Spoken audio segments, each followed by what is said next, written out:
Today we'll be changing out the pinion seal on a 94 Toyota 4runner.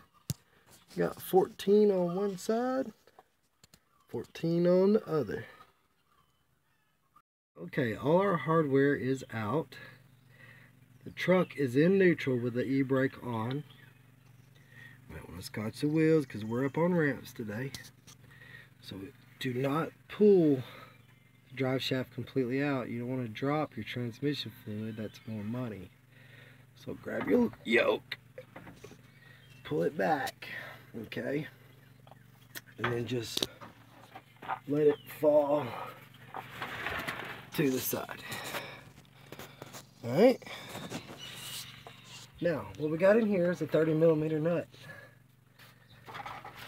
and right here you've got a pressure lock. So what I'm going to do is I'm going to take a screwdriver and I'm going to pull that out of the groove. Now make a note of where that lands and how many threads you got here. Okay, right here we've got barely one thread because you do not want to mess up your pinions. Okay, if you tighten it up too much or you leave it too loose, you just ruined your axle. Alright, so now we're going to work on the 30mm and getting this off. Alright, pinion nut is off. Just take you a hammer and get her off. Get ready for the fluid.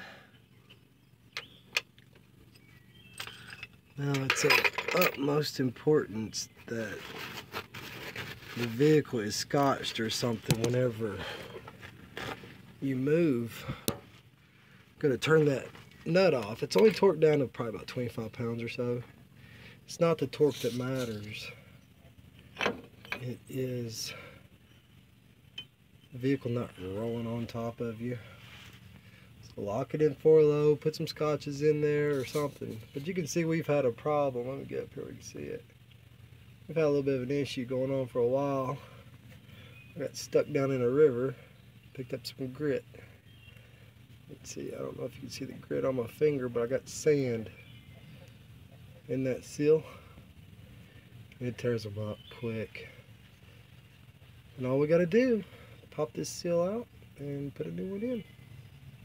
Alright, so the rear fluid, the rear seal is out, and I noticed that what was coming out has a little bit of a milky color to it. So that's the first sign of water. So what I'm going to do is I'm going to go ahead and service this rear end just because it's the right thing to do with water. It's just a little bit extra fluid, whatever. Fluid's cheap compared to an axle. See the milk? It's got a haze to it. That needs to go. Trust me, it'll benefit you big time in the long run. So on the bottom here, that's your drain. Alright, and then your top here, gonna find a plug. This is your fill. So all you gotta do is fill up to the bottom of this hole and you're full. Keep these out of the grit.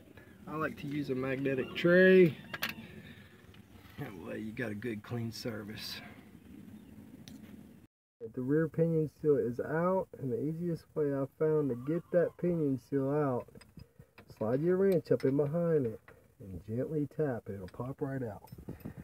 Now, this is the most common failure. I don't know if you can see this or not. See the seal? It's just so brittle. It's not even rubbery anymore. So this is probably factory, and I'm going to tell you it's factory because it's metal. The replacement is actually just rubber. Okay, so what I like to do, I like everything to be nice and clean. So I just take a good old shop rag, give it a good wipe out. A nice little wipe. Ooh, see, I just picked up some trash. Picked up a piece of that old seal. Give it a good wipe out, nice and clean. You can even spray some carbon choke cleaner, whatever, in here if you'd like. I don't recommend it, but since you're going back with new fluid, you can do that if you'd like. Okay, nice and clean, no grit, no grime. That's what we're looking for. Let's get the seat clean around the edge.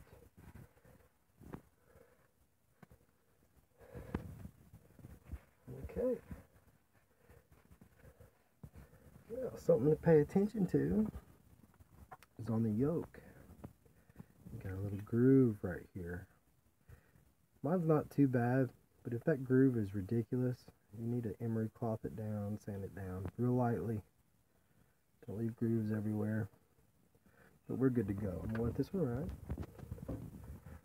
You take your new seal. You want the flat side out. And just stick it in there. What you'll do is you'll just tap around real gently until it's flush.